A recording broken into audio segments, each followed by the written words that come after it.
Trading में profit तभी बनेगा जब आप लोग कुछ ना कुछ रिस्क करने के लिए रेडी हो और आप लोग मेंटली उस रिस्क को एक्सेप्ट करने के लिए रेडी हो। अब ये कैसे, मैं आज के ट्रेड के एग्जांपल से आपको बताऊंगा, ठीक है। सबसे पहले हम लोग बात करेंगे मैंने कौन सा ट्रेड लिया था और मैंने क्या अपडेट किया था स्टूडेंट्स के ग्रुप में। सबसे पहले आप एक स्क्रीनशॉट देख रहे होंगे यहाँ पे मैंने क्लियरली बोला था कि या तो रिस्क ले सकते हो अगेंस्ट द ट्रेंड जाने का। आज के लिए मैं बोल रहा हूँ, जनरली मैं ये सजेस्ट नहीं करूंगा कि ट्रेंड के अगेंस्ट में ट्रेड करना चाहिए, हमारे सारे ट्रेड्स ट्रेंड के साथ होते हैं। लेकिन कभी कभी कुछ सिचुएशंस होती है जब आपका एक्सपीरियंस, आपका गट इंस्टिंक्ट आपको बोलता है कि हाँ आज हम लोग ट्रेंड के अगेंस्ट में एक मूव कैप्चर कर सकते हैं। तो जब मार्केट एग्जैक्टली इस टॉप के पास था, ना ही इस टॉप के पास, ना ही यहाँ पे, ना ही यहाँ पे, कहीं पे भी मैंने नहीं बोला, एग्जैक्टली यहाँ पे मैंने मैसेज कर दिया था ग्रुप में इस चार्ट के साथ कि दो ऑप्शन है आज के लिए, या तो क्योंकि अपने से बाइंग साइड का मूव छूट गया है तो हम लोग अवॉइड कर सकते हैं।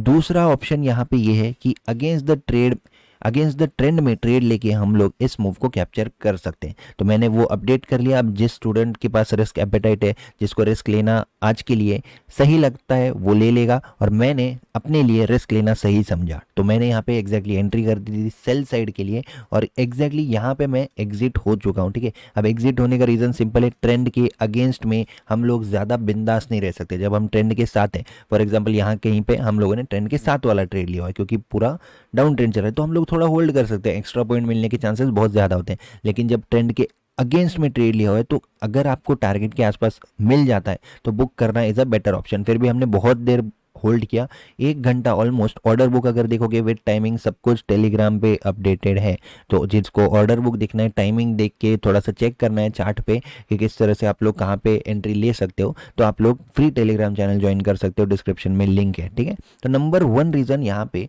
मेरा ट्रेंड के अगेंस्ट जाने का क्या था उसके बारे में मैं आपको बताता हूँ, ठीक है। सबसे पहले मार्केट ने एक कंटिन्यू अप मूव किया, राइट। यहाँ पे मैं नहीं जा सकता था क्योंकि मुझे पता है इस तरह के एक ट्रेंडिंग मार्केट में मार्केट पूरी तरह से ऑपोजिट नहीं जाएगा, वो सिर्फ रिमूव करेगा इन बायर्स को। यहाँ पे जो बायर्स आ चुके थे उनको एंट्री दिया, उनको रिमूव किया, ठीक है। नेक्स्ट एक बार हो गए, एक बार बायर्स आ गए, दूसरी बार डब्ल्यू पैटर्न बन चुका था, नंबर 1। सेकेंड, इस जोन का ब्रेकआउट दे दिया था, नंबर 2 रीटेस्ट कर लिया था, और फिर फाइनली जो स्ट्रक्चर मार्केट ने बनाया, बायर्स, फिर रीटेस्ट, फिर से एक ब्रेकआउट यहाँ पे इसने दिया था, ठीक है।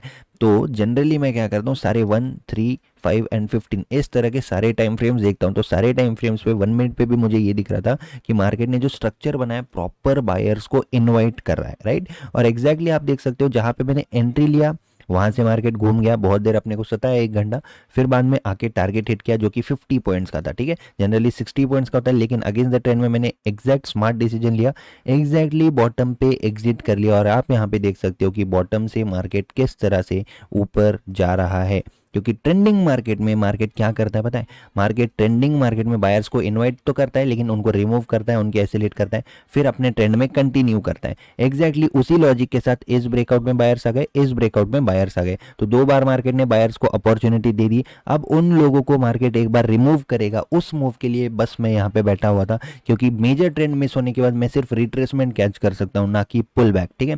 तो इसलिए अब आपको ये पता करना है कि ट्रेड लेने के लिए सबसे इंपॉर्टेंट क्या है। ट्रेड लेने के लिए सबसे इंपॉर्टेंट है प्लान। उस प्लान को फॉलो करने के लिए आपको थोड़ा सा कॉन्फिडेंस, ठीक है, और कॉन्फिडेंस के साथ साथ आपको रिस्क एपेटाइट, ठीक है। अब रिस्क उतना ही लेना है जितना आप लूज करने के लिए अफोर्ड कर सकते हो। ये चीज़ आपको नहीं पता है। आप लोग अगर सोचोगे हाँ आज मार्केट बहुत ज़्यादा गिर जाएगा, पूरा घर बेच के पूरा कैपिटल इसमें लगा देता हूँ, तो ऐसा नहीं करना है, ठीक है। बहुत सारी न्यूज़ आते रहती है, मुझे अभी कल परसों फेसबुक पे कुछ न्यूज़ आ गई थी कि किसी IT इंजीनियर ने, सॉफ्टवेयर इंजीनियर ने अपने पूरे सेविंग्स, पूरी सैलरी सब कुछ शेयर मार्केट में लगा दिया। तो ऐसे न्यूज़ की वजह से लोग डर जाते हैं, ऐसे न्यूज़ की वजह से लोग गलत समझते हैं इस फील्ड को, ठीक है। तो आप लोगों के हाथ में मार्केट आपके पास आ रहा नहीं है कि हाँ इतनी क्वांटिटी लगा दो, इतना कैपिटल लगा दो, जितना आप लोग अफोर्ड कर सकते हो उतना ही लगाओ मार्केट में, ठीक है। तो ये चीज़ जिसको समझ जाएगी वो ट्रेडिंग में बहुत आगे जाएगा, ठीक है। Same quantity, same risk per day, same instrument per day, wait for target, ये 4 रूल्स अगर आप फॉलो करोगे तो डेफिनेटली आपका जो प्रॉफिट है वो होगा, ठीक है। लॉस होगा, फिर डबल प्रॉफिट होगा, फिर थोड़ा लॉस होगा, फिर हो सकता है और लॉस हो जाए, फिर प्रॉफिट भी तो होगा, फिर और 2 बार लॉस हो जाए, फिर प्रॉफिट होगा। तो अब मुझे बताओ, यहाँ पे जिसने चालू किया था उसका अकाउंट यहाँ पे ओवरऑल उसने ग्रोथ देखी, तो बीच बीच में ये जो एसएल के फेज आते हैं, जैसे कि कल अपना एसएल हिट हुआ था, राइट, कल अपना जो एसएल हिट हुआ था उसमें अपने कितना लूज किया था, 34-35 पॉइंट्स के आसपास। आज अगर हमने बुक किया है, छोटा भी बुक किया है अपने लिए, टारगेट में छोटा भी पॉइंट कितना होता है, 50 पॉइंट। अब मुझे बताओ मैं प्रॉफिट में आ गया कि नहीं फिर से। इसलिए आप लोगों को रिस्क रिवॉर्ड पे फोकस करना है, और जो बहुत बेस्ट चीज़ ये जो निकाली है, इन्वेंट हुई है रिस्क रिवॉर्ड, उसका फ़ायदा लीजिए, ठीक है। कैसा फ़ायदा लीजिए, बेसिक मैथ्स लगाइए, ठीक है। सेम क्वांटिटी सब कुछ सेम कैपिटल के साथ ट्रेड कर रहे हो, चाहे ऑप्शन बाइंग करो चाहे ऑप्शन सेलिंग करो, अगर आपकी प्रोबेबिलिटी 50% भी आती है और 1:2 आप रुकते हो, इतना कॉन्फिडेंस आप में है कि हाँ टारगेट तक कुछ भी और रुकूंगा मैं, आज अगेंस्ट द ट्रेंड था फिर भी मैं टारगेट तक रुकूंगा क्योंकि प्रोसेस में ब्रेक करूंगा, तो फिर ऐसा तो मैं डिसाइड नहीं कर सकता ना कि मैं अगेंस्ट द ट्रेंड हूँ, या फिर हो सकता है आज मार्केट पूरा भी अपने को ट्रेंड बदल दे, राइट। तो इसलिए मैं डिसाइड नहीं कर सकता हूँ, जो अपने को पता चल रहा है हाँ ट्रेंड के अगेंस्ट है वो तो मेरे को पता है, लेकिन मैं मार्केट पे ज़बरदस्ती वो थोप नहीं सकता कि हाँ मार्केट आज ऊपर ही जाएगा, ठीक है। अपन ने ट्रेड लिया है, अपना काम है टारगेट तक वेट करना, रिस्क लिया है उसको एक्सेप्ट कर रहे हो तो टारगेट को भी एक्सेप्ट करना, वहां तक वेट करना अपना काम है, ठीक है। तो रीज़न सिंपल था। और एक मैं अगर आपको रीज़न सिंपल बताऊँ तो यहाँ पे एक लेफ्ट शोल्डर, ये हेड और ये राइट शोल्डर, इस तरीके का एक हेड एंड शोल्डर्स पैटर्न भी बन चुका था। ओवरऑल मार्केट ने जो बायर्स को इनवाइट किया था उसके बेसिस पे एक पुल बैक तो बनता है रिमूव करने के लिए। मैं ये बिल्कुल एक्सेप्ट नहीं कर रहा हूँ कि पूरा एक्सपेक्ट नहीं कर रहा हूँ कि पूरा मार्केट रिवर्स हो जाएगा, सिंपल है। नेक्स्ट रीजन मैं अगर आपको बताऊँ वो है स्ट्रेंथ एंड वीकनेस। सिंपल, जब मार्केट स्ट्रांग था तो उसका मोमेंटम किस तरह से था, क्लियरली दिख रहा है सभी को, मोमेंटम किस तरह से था, बहुत स्ट्रांग मोमेंटम था। अगर हम लोग 5 मिनट टाइम फ्रेम पे भी देखते हैं, बहुत लोग 5 मिनट टाइम फ्रेम यूज़ करते हैं, ठीक है। तो इस तरह की बड़ी बड़ी कैंडल्स में मार्केट मोमेंटम कर रहा था, लेकिन जब मार्केट ने यहाँ पे एक ब्रेकआउट दिया तो उसके बाद मार्केट यहाँ पे हॉल्ट किया, यहाँ पे हॉल्ट किया और छोटे छोटे छोटे छोटे छोटे कैंडल्स बना रहा है। तो आप मुझे बताइए कि ये अपने को क्या ब्रेकआउट के बाद इस तरीके का बिहेवियर थोड़ा सा वियर्ड नहीं लग रहा है क्या? थोड़ा सा जितने भी बायर्स या फिर जितने भी ब्रेकआउट ट्रेडर्स इस ब्रेकआउट में आए होंगे, क्या वो लोग थोड़ा सा टेंशन में नहीं होंगे क्या? अगर वो लोग टेंशन में आएंगे तो मार्केट को उनको निकालना इजी नहीं होगा क्या?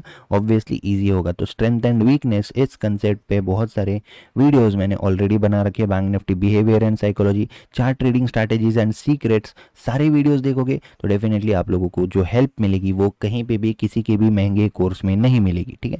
क्योंकि मैंने आपको कल ही बताया an initiative for all the traders, ठीक है। तो ये जो मैंने इनिशिएटिव लिया है कि आप लोगों को मिनिमम फीस में मैक्सिमम प्रैक्टिकल नॉलेज में कैसे प्रोवाइड कर सकूं, वो अपना इनिशिएटिव है, ठीक है। जो मैं फीस लेता हूं कोर्स की, वो फीस तो ठीक है, उस कितना लाखों रुपए ले लेंगे तो भी कोई आपको वो नॉलेज नहीं दे सकता, ठीक है। रही बात बिगिनर्स की, बिगिनर्स के लिए अपने चैनल पे फ्री कोर्सेज बने हुए हैं, ठीक है। बेसिक सीखो, अपने आप को टेस्ट करो कि क्या आप मार्केट के लिए बने हुए हो, और फिर भी अगर आपको आगे जाने की इच्छा होती है तो एडवांस लेवल के लिए आप लोग कोर्सेज बिल्कुल ले सकते हो, ठीक है। लेकिन वही कोर्सेज लेना जिसमें वैल्यू एक्चुअल प्रोवाइड की जाती हो, ठीक है। और एक प्लेलिस्ट मैंने बनाई है प्रॉफिटेबल ट्रेडर नाम से, यहाँ पे आपको दिख रहा होगा। इसमें मैंने अपना अकाउंट कैसे ग्रोथ किया है, मैंने अपने अकाउंट में क्या क्या स्ट्रैटेजीज फॉलो की थी, कंटिन्यू बैक टू बैक जो मैंने चैलेंजेस जीते हैं, 0 द 60 डेज चैलेंज वगैरह, उसके बारे में भी मैंने वीडियोस बनाए हुए हैं, ठीक है। तो ये क्यों बना रहा हूँ मैं, कि आप लोगों को ये विश्वास दिलाने के लिए कि विदाउट ब्रेकआउट ट्रेड किए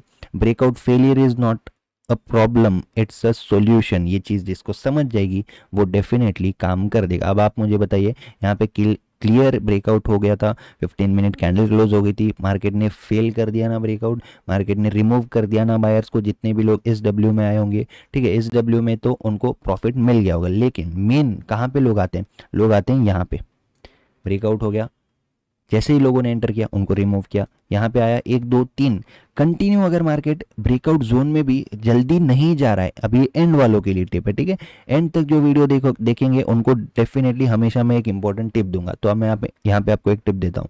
अगर मार्केट ब्रेकआउट जोन के आसपास कंटिन्यू या फिर फास्ट मोमेंटम नहीं कर रहा है तो प्रोबेबिलिटी पॉसिबिलिटी ये बढ़ जाती है कि ये वाला ब्रेकआउट फेल हो जाएगा, ठीक है। अगर आप लोगों को ऐसा दिख रहा है कि ब्रेकआउट दिया, फिर से ब्रेकआउट दिया, फिर से ब्रेकआउट दिया, फिर से ब्रेकआउट दिया, ब्रेकआउट तो दे रहा है लेकिन ऊपर तो जा ही नहीं रहा। पॉसिबिलिटी बहुत ज़्यादा है कि मार्केट नीचे की साइड में जाएगा, जो कि लाइव आपको दिख रहा है। ठीक है, कोई बात नहीं, मैंने 50 पॉइंट्स में निकल गया, और रुकता तो हो सकता है 60-65 पॉइंट्स मिल जाते, राइट। तो इस तरह से होता है, कोई बात नहीं, अपना टारगेट हिट हो चुका है, तो फिर अपने को अब देखना नहीं है मार्केट नीचे जाए या ऊपर जाए। अपन ने जो कल ऐसे लेट हुआ था उससे डबल या फिर उससे ज़्यादा रिकवर कर लिया है ऑलरेडी। ओवरऑल प्रॉफिट में होना ये अपना एंड गोल होना चाहिए। That's it. Thank you so much for watching this video guys. Description में टेलीग्राम लिंक है, कोर्सेज की लिंक है, व्हाट्सएप नंबर है। कुछ भी क्वेरी है, चाहे आपने कोर्स लिया हो या ना लिया हो, आपकी क्वेरी टोटली सॉल्व की जाएगी व्हाट्सएप पर। ठीक है, व्हाट्सएप कर दो, जो भी क्वेरी है आपको सोल्यूशन मिल जाएगा। Thank you.